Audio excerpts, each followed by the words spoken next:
स्वागत है आप सभी का उत्तराखंड की खबरों में। आपके साथ मैं हूं प्रीति बिष्ट। तो सबसे पहले बात सियासी जगत से है। अगर जो विधायक इस वक्त हैं वो मान रहे हैं कि अगला चुनाव में भी उनका टिकट पक्का है, तो खासतौर पर खबर उनके लिए, क्योंकि सत्ताधारी बीजेपी के कई विधायकों के टिकट 2022 में कटने जा रहे हैं। और ऐसा बोल रहे हैं बीजेपी के प्रदेश अध्यक्ष बंशीधर भगत, जिनका साफ कहना है कि जिन भी विधायकों का रिपोर्ट कार्ड ठीक नहीं है, यानी कि जिन्होंने बतौर विधायक अच्छा काम नहीं किया है, उन्हें टिकट नहीं मिलेगा। हालांकि अभी वक्त है, 22 में अभी चुनाव है, लेकिन अन्य राज्यों की तरह चेहरे बदलने का समीकरण बीजेपी यहां भी दिखा सकती है।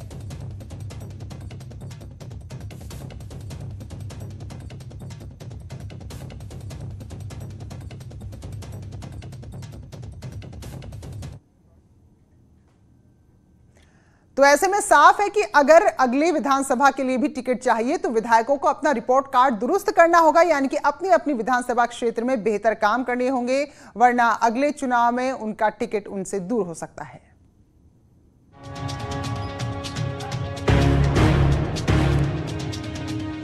भले ही उत्तराखंड विधानसभा चुनावों के लिए अभी समय हो, लेकिन बीजेपी ने अभी से ही चुनावों को लेकर कसरत शुरू कर दी है। चुनाव की तैयारियों में सबसे ज्यादा महत्वपूर्ण मौजूदा विधायकों का रिपोर्ट कार्ड है, जिसमें विधायकों की रिपोर्ट देखी जाएगी। अगर ठीक नहीं हुई तो विधायकों को 2022 विधानसभा चुनाव का टिकट मिलना मुश्किल हो जाएगा।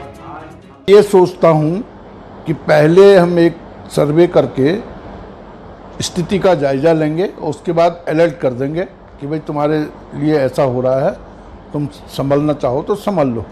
पिछले चुनाव में 57 सीटें जीतने वाली बीजेपी 2022 में सत्ता नहीं गंवाना चाहती।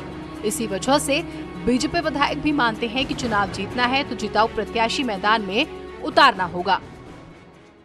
चुनाव हमेशा जीतने के लिए लड़े जाते हैं, सरकारें बनाने के लिए लड़े जाते हैं। हमको उन्हीं प्रत्याशियों को मैदान में उतारना चाहिए जो चुनाव जीतने की स्थिति में जो जनता की पसंद हो। तो विधायकों के लिए भी जरूरी है कि वो अभी समय है, अपने काम को और तेजी से आगे बढ़ाएं ताकि जनता उनको चुने, उनके पक्ष में रहे। बहरहाल बीजेपी जानती है कि 2017 में उत्तराखंड में जिस तरह का चुनावी माहौल था, परिस्थितियां अब उससे भिन्न रहेंगी। ऐसे में सत्ता की वापसी के लिए नए चेहरों को मैदान में उतारा जा सकता है। देहरादून से किशोर रावत के साथ ब्यूरो रिपोर्ट, न्यूज़ 18 नेटवर्क। चलिए आगे बढ़ेंगे। आज हल्द्वानी में नैनीताल रोड पर एक तेज रफ्तार के चक्कर में युवक ने अपनी जान गंवा दी। तो ये जो पूरी तस्वीर है हादसे की, वो सीसीटीवी में कैद हुई है, जिसमें साफ नजर आ रहा है कि बहुत ही तेजी से एक युवक जो स्कूटी में आ रहा है, और देखिए ये गजब की, मतलब इसे आत्महत्या ही हम कहेंगे। इतनी तेज रफ्तार सी डिवाइडर से टकराया, नहीं संभाल पाया और उसकी जान चली गई। तो बुधवार की घटना बताई जा रही है, जिसमें मौके पर ही युवक की जान चली गई है। महज 5 सेकंड का वीडियो है। तो ये दर्दनाक हादसा जो नहीं होता तो बेहतर था, लेकिन रफ्तार इतनी थी तो कहीं ना कहीं ये एक चेतावनी भी है कि स्पीड किस तरह से लगातार जान ले रही है। तो बताया जा रहा है कि यूपी के बरेली का रहने वाला सलीम मोबाइल लेने हल्द्वानी आया था और काठ गोदाम से अपने मामा के बेटे से मिलने जा रहा था, तभी दर्दनाक हादसा हो गया। सलीम की 3 दिन बाद शादी भी होनी थी। तो सोचिए, एक तेज रफ्तार की वजह से कितनी सारी खुशियां एक साथ खत्म हो गई।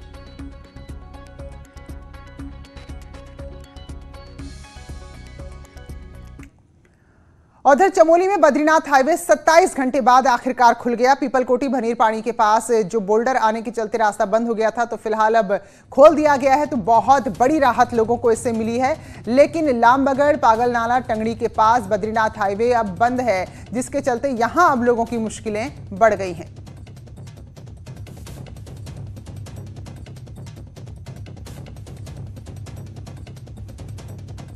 तो चमोली में बद्रीनाथ हाईवे लगातार लोगों की मुसीबत का सबब बनते जा रहा है। पहले ये दिक्कत सिर्फ लामबगड़ में आती थी, लेकिन इस मौसम में पीपलकोटी के पास भनीर पानी में एक नया स्लाइडिंग जोन बन गया है और ये लामबगड़ से भी ज्यादा खतरनाक नजर आ रहा है, क्योंकि पहाड़ी इतनी ज्यादा कच्ची है और इतने बड़े बड़े बोल्डर यहाँ पर हैं कि इससे अगर कोई राहत का काम नीचे कर भी रहा है तो उसकी जान को भी खतरा है। और हर रोज ये हाईवे बंद हो रहा है और लोग जैसे तैसे जान जोखिम में डालकर देखे जरा कैसे, क्योंकि अब घर से निकलना ही है, रोजमर्रा के काम करने ही है, तो आना ही पड़ेगा। अब भनार पानी में पुलिस के जवान फिलहाल तैनात कर दिए गए हैं, ताकि किसी को अगर कोई मदद चाहिए तो वो मदद उन्हें तुरंत मिले। वहीं लामबगड़ की बात करें तो वहाँ SDRF की तैनाती की गई है।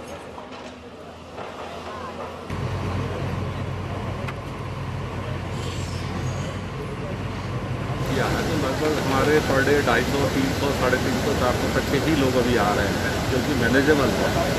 और जो लामबगड़ की जहाँ तक आप बात कर रहे हैं, वहाँ पर हमारी जो चौकी बन रही है लामबगड़ चौकी, तो वहाँ पर पूरा स्टाफ है मेरा, उसके अलावा SDRF वहाँ पर मेरे डिप्लॉय कर रहे हैं।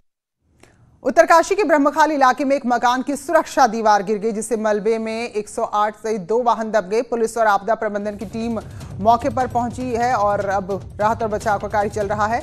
तो ये देखिए, सुरक्षा दीवार पहाड़ों में बनाई जाती ताकि किसी भी तरह का भूस्खलन ना हो, और वही दीवार ढहने से 2 गाड़ियां इसमें दब गई। एक इसमें 108 सेवा की थी और दूसरी एक और गाड़ी थी, और दोनों गाड़ी बुरी तरह से क्षतिग्रस्त हुई है।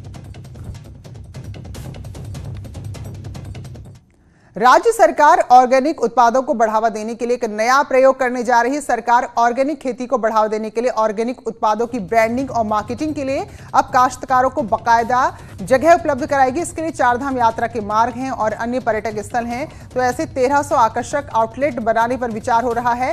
और इसमें रेलवे स्टेशन, एयरपोर्ट, बस अड्डे, यानी कि जहां लोगों का आना जाना ज्यादा रहता है, ऐसे जगहों को आउटलेट के लिए चिन्हित किया गया है। यहां बैठकर किसान समूह अपने उत्पाद बेचेंगे, अपने ऑर्गेनिक उत्पाद बेचेंगे, और जो आउटलेट्स बनने हैं उसमें करीब 15 करोड़ का खर्च आएगा। आउटलेट जो बनाने का निर्णय लिया, ये ऑर्गेनिक उत्पाद के विपणन के लिए है, कि ताकि हमारा ऑर्गेनिक उत्पाद देश दुनिया में एक ब्रांड के रूप में एस्टेब्लिश हो और लोगों को भी ऑर्गेनिक के प्रति एक और ज़्यादा काम करने की इच्छा बनेगी। और दूसरी तरफ उत्तराखंड में कोरोना को 4 महीने पूरे हो चुके हैं। 15 मार्च को पहला मामला सामने आया था। पहले 2 महीने तो करीब 2700 करोड़ का नुकसान हुआ, लेकिन अब वित्त सचिव बता रहे हैं कि हालात अब धीरे धीरे संभल रहे हैं और दूसरे राज्यों से बेहतर है। खासतौर पर रिकवरी रेट भी अच्छा है। वित्त सचिव की माने तो अप्रैल और मई के महीने में 2700 करोड़ की कमाई का नुकसान जरूर हुआ, लेकिन जून से अब तक हालात थोड़ा सुधरे हैं। चाहे GST की बात हो या शराब की कमाई की बात हो, अब राजस्व आ रहा है। मंथ्स में तो जैसा हमने आपको पहले ही बताया था, अप्रैल में करीब 1500 से लेकर 1600-1700 करोड़ का लॉस था, और मई में भी हमारा करीब, अगर रेवेन्यू की टर्म्स से आप सोचेंगे, 800 से 1000 करोड़ का नेट लॉस था। लेकिन कुछ हमें GST कॉम्पनसेशन से गवर्नमेंट ऑफ इंडिया से मिलेगा। हम लोग लगातार प्रयास रहता है कि उसका पूरी प्रतिपूर्ति हो जाए। कई सारे ऐसे लॉसेस हैं, जैसे व्हीकल टैक्स है, वो थोड़ा स्लो चल रहा है, उसकी डिमांड अभी पिकअप करेगी। लेकिन हमारे सब्सटेंशियली बाकी चीज़ें जैसे एक्साइज है या हमारा जो नॉर्मल GST है, उसने पिकअप करना स्टार्ट कर दी। एक तो चोरी, उस पर सीना जोरी। ऐसी ही कुछ तस्वीरें सामने आई नैनीताल से, जहां दिल्ली से 3 युवक घूमने आए और इस दौरान पुलिस से ही भिड़ गए। इनके पास आने की अनुमति तो थी, लेकिन पास में ना तो नाम था ना ही पता था। नैनीताल पुलिस ने रोका तो युवकों ने कह दिया कि दिल्ली से यहां तक किसी ने नहीं रोका, तो आप क्यों रोक रहे हैं। फिर पुलिस ने कहा कि चलिए अपना अनुमति पत्र दिखाइए, तो वो भी इनके पास नहीं था। होटल में रुकने के लिए जरूरी मानक है 72 घंटे पहले कोविड जांच रिपोर्ट भी नहीं थी। फिलहाल पुलिस ने वाहन को सीज कर मुकदमा दर्ज कर लिया है। साथ ही युवकों को इंस्टीट्यूशनल क्वारंटीन कर दिया गया है। देखिए, अभी आपने देखा होगा दिल्ली से ये गाड़ी अभी आई है, इसको सीज कर दिया गया, और सीज करने के बाद जो इनके, क्योंकि बगैर मेडिकल के यहाँ पे आ गए, तो जो भी वैधानिक कार्रवाई उसके अनुसार नियमानुसार वैधानिक कार्रवाई करते हुए इनके खिलाफ सख्त कार्रवाई की जाएगी। और बात स्कूलों की, उनकी मनमानी की, उनके अभिभावकों की। देहरादून में कई ऐसे स्कूल हैं जहां बच्चों के एडमिशन के लिए कट ऑफ 85% से भी ऊपर जाता है, लेकिन हैरानी यह है कि ऐसे स्कूल CBSE 10वीं के रिजल्ट में टॉप 3 में भी नहीं आ पाए हैं। और उससे बड़ी बात यह है कि कई सरकारी स्कूलों का परफॉर्मेंस प्राइवेट स्कूलों से काफी बेहतर रहा है। जवाहर नवोदय और सेंट्रल स्कूलों की अगर हम बात करें तो काफी अच्छा प्रदर्शन यहाँ के छात्रों ने किया है। अब निजी स्कूल संचालकों का कहना है कि एडमिशन के लिए सिलेक्शन जरूरी है और नंबर लाना बच्चे की जिम्मेदारी है, स्कूल की नहीं। आपके पास क्या नाम जो है 400 सीट है, आपके पास 1000 बच्चा एप्लीकेंट है, तो 400 को ही लेंगे आप। तो इसलिए कट ऑफ जो है हाई जाता है, क्योंकि बच्चे जो हैं कुछ स्कूलों में ज़्यादा पसंद करते हैं आना, तो उन्हीं स्कूलों पे जो है बहुत ज़्यादा रश पड़ जाता है। आप वहाँ पर एक कस्टमर की तरह काम कर रहे हैं, आप उसको फीस पे कर रहे हैं। जब आप पे करते हैं तो आप एक उपभोक्ता हैं और आपका हक बनता है उससे पूछने का कि मेरा बच्चा अच्छा परफॉर्म क्यों नहीं कर रहा है। और से ही पुरजोर मेरा हमेशा ध्यान रहा है जवाहर नवोदय, केवी और सरकारी स्कूलों की तरफ, क्योंकि यहाँ पर जो बच्चा आता है वो सर्वाइवल ऑफ द फिटेस्ट है। वो हर तरह की समस्या से आगे निकलता है, उसे पता होता है कि मुझे आगे क्या करना है। और उत्तराखंड में आज लोक पर्व हरेली के साथ श्रावण मास की शुरुआत होगी। जी हां, उत्तराखंड में इस पर्व के साथ ही सावन का महीना शुरू होता है। इस मौके पर मुख्यमंत्री त्रिवेंद्र सिंह रावत ने मुख्यमंत्री आवास पर रुद्राक्ष का पौधा लगाया। साथ ही राज्य की जनता को हरेले पर्व की बधाई दी। वहीं वन मंत्री हरक सिंह रावत ने भी वृक्षारोपण किया और वन विभाग के उपयोगी वृक्षों का ही रोपण लगातार यहाँ पर कर रहा है। उनका कहना था कि ऐसा नहीं कि केवल खाना पूर्ति के लिए पौधे लगाए जा रहे हैं, बल्कि ऐसे पौधे लगाए जा रहे हैं जो काफी ज्यादा उपयोगी हैं। जब आज सब लोग प्रकृति के रक्षण की बात करते हैं, इकोसिस्टम को ठीक करने की बात है, तो उसमें सबसे महत्वपूर्ण भूमिका पेड़ों की होती है, पौधों की होती है, हरियाली की होती है। तो आज उसी निमित्त पूरे राज्य में हरेला पर्व मनाया जा रहा है वृक्षारोपण करके, और उसी का एक प्रतीक रूप में आज मुख्यमंत्री निवास में भी कुछ पौधों का रोपण किया गया है। पेड़ लगाने का हमारा मकसद केवल पेड़ लगाना नहीं है, खाना पूर्ति करना नहीं है, उसकी सुरक्षा करना, उसको पेड़ सुरक्षित रहे उसको भी देखना। और इस बार हमने जैसे प्लांटेशन करने में, पौधारोपण करने में इस बात का ध्यान रखा है कि जो ज़्यादा फायदेमंद पौधे हैं, जैसे बरगद का है, पीपल का है, नीम का है, जो पशु पक्षियों के लिए जड़ी बूटियों के काम भी आते हैं, जिसका फल भी काम आता है। और राज्यपाल बेबी रानी मौर्य ने भी राजभवन परिसर में पौधारोपण किया। हरेले के पर्व पर उन्होंने कहा कि स्थिति सामान्य होने पर राजभवन में राज्य भर की ग्रामीण महिलाओं को बुलाकर उनसे स्वरोजगार पर चर्चा करेंगे। साथ ही कहा कि हरेला के माध्यम से पर्यावरण संरक्षण का संदेश मिलता है, जिसमें खासतौर पर औषधीय पौधे लगाए जा रहे हैं।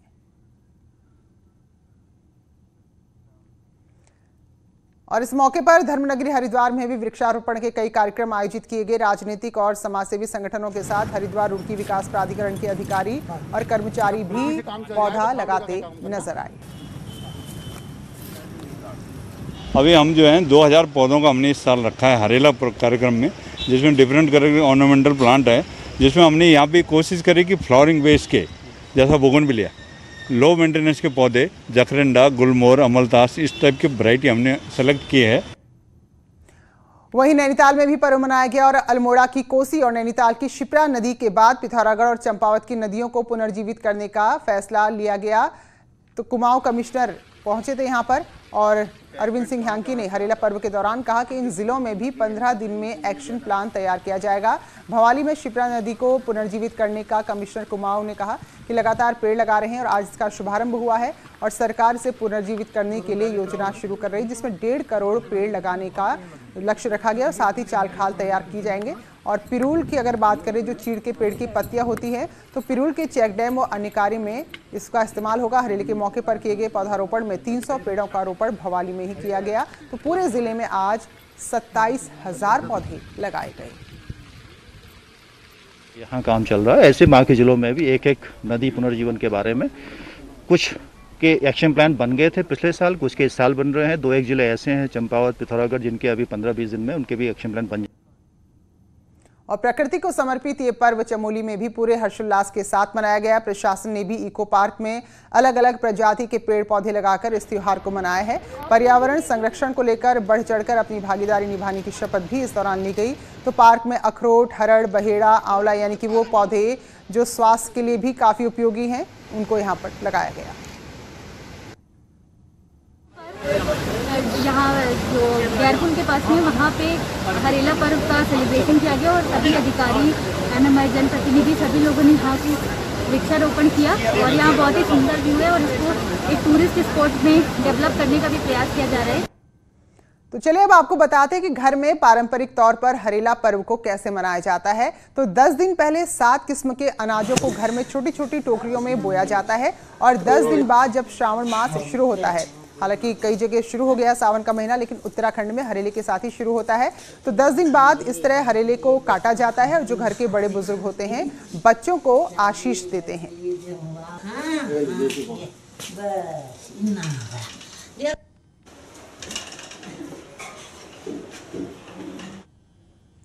तो ये पर्व आस्था को तो दर्शाता ही है, साथ में ये भी बताता है कि किस तरह से उत्तराखंड का जनजीवन पूरी तरह से प्रकृति को भी अपने साथ लेकर चलने में यकीन रखता है।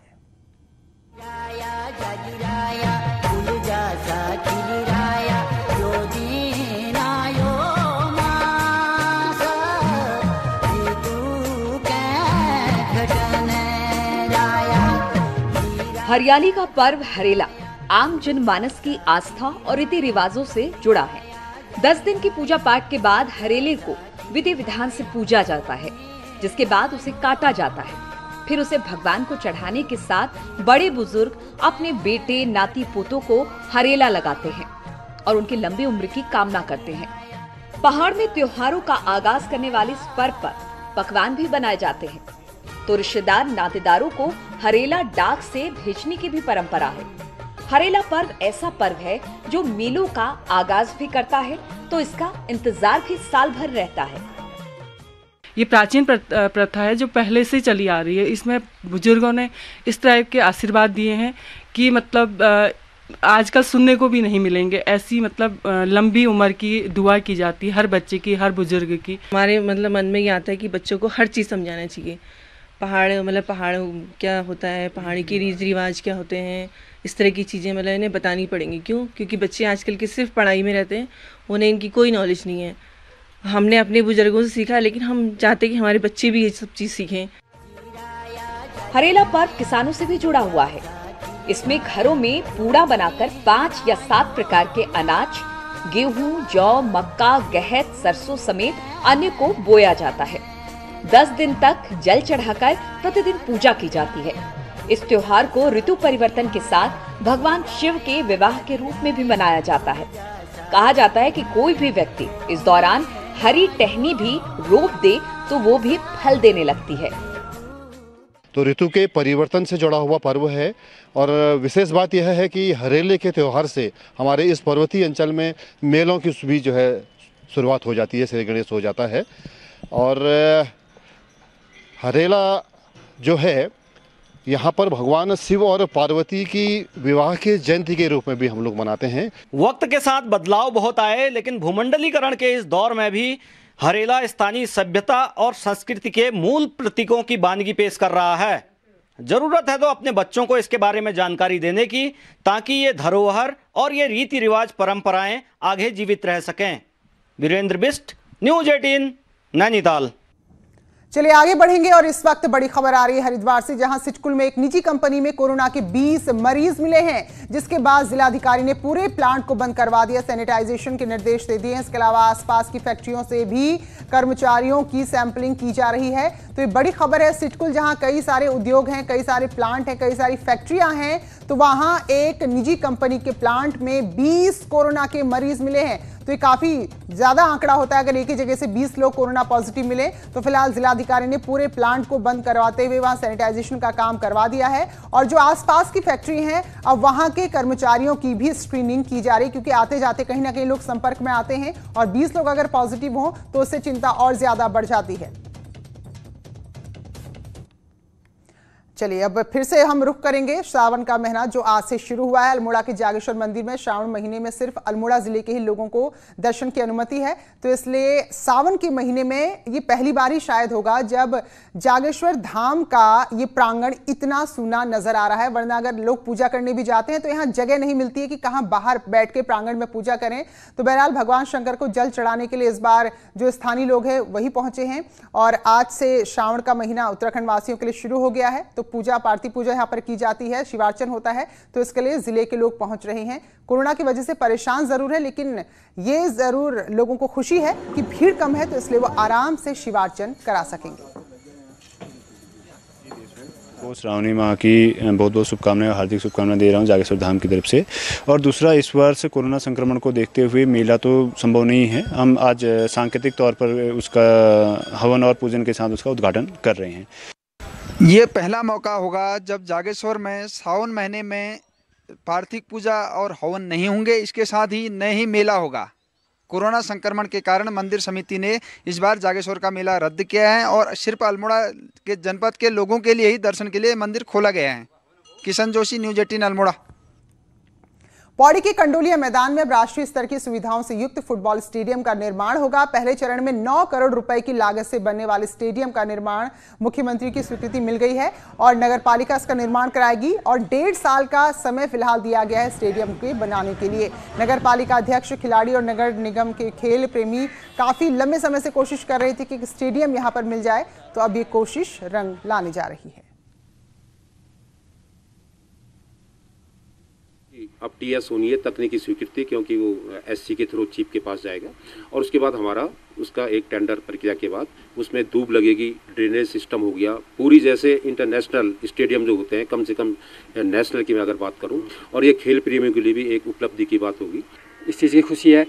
और सर जब बारिश वगैरह होती है तो उस समय हमको दिक्कत होती है, काफ़ी दिक्कत होती है खेलने में।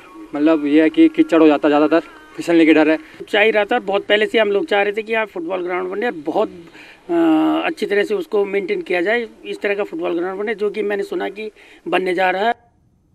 नगर निगम ऋषिकेश द्वारा शहर के बीच खाली पड़े मैदान को ट्रंचिंग ग्राउंड के रूप में इस्तेमाल कर सालों का कूड़ा जमा किया जा रहा है, जिससे आसपास के लोग और रिहायशी इलाकों में रहने वाले लोगों के लिए नई मुसीबत खड़ी हो गई है। अब ये लोग मांग कर रहे हैं कि कहीं एक स्थायी ट्रंचिंग ग्राउंड बनाकर इस कूड़े को यहाँ से हटाया जाए, वरना लोगों की दिक्कत होगी। बीमारियां लगातार बढ़ रही हैं। वहीं ऋषिकेश की मेयर अनीता ममगई का कहना है कि जल्द ही लाल पानी इलाके में 10 एकड़ वन भूमि पर ट्रंचिंग ग्राउंड बनेगा, जिसकी प्रक्रिया अब लगभग फाइनल होने जा रही है। 8-9 महीने के भीतर हमारे उसके भी सुगत परिणाम होंगे। उसके बाद हमारे अपने आप कचरे को डंपिंग करने, वो निस्तारण करने के लिए एक जगह हमारे पास उपलब्ध हो जाएगी। देहरादून के बाजारों में पिछले कुछ दिनों से सोशल डिस्टेंसिंग का बिल्कुल भी पालन नहीं हो रहा है। हालांकि प्रशासन यहां पर राउंड लगा के लोगों की निगरानी जरूर कर रहा है, लेकिन अब हर एक शख्स को खुद भी अपनी जिम्मेदारी लेनी चाहिए। वहीं दुकानों को ऑड इवन के हिसाब से खोलने की तैयारी है। पलटन बाजार की क्या तस्वीरें हैं, हमारे सहयोगी भारती सकलानी ने जायजा लिया है। देहरादून के मार्केट प्लेसेस में जिस तरीके से सोशल डिस्टेंसिंग की धज्जियां उड़ी, उसके बाद प्रशासन की तरफ से ये कह दिया गया था कि मार्केट में ऑड इवन फार्मूला लागू होगा और नंबरिंग्स भी यहाँ पर दुकानों की गई है। लेकिन उसके बाद कहीं कहीं पर कोई दुकानदार वो सोशल डिस्टेंसिंग का पालन करवा रहा है, लेकिन ज़्यादातर इलाकों में अभी भी यही तस्वीर देखने को मिल रही है कि भीड़ भाड़ है ही। हालांकि पुलिस गश्त यहाँ पर लगातार कर रही है और जहाँ पर भी भीड़ इकट्ठा हो रही है वहाँ से लोगों को हटाया जा रहा है, मगर उसके बावजूद अभी भी पलटन बाजार में इसी तरह की भीड़ जो है वो देखने को मिल रही है। चलिए, तो उत्तराखंड के बुलेटिन में अभी बस इतना ही। शाम 7:27 में राज्य की खबरों के साथ फिर होगी आपसे मुलाकात।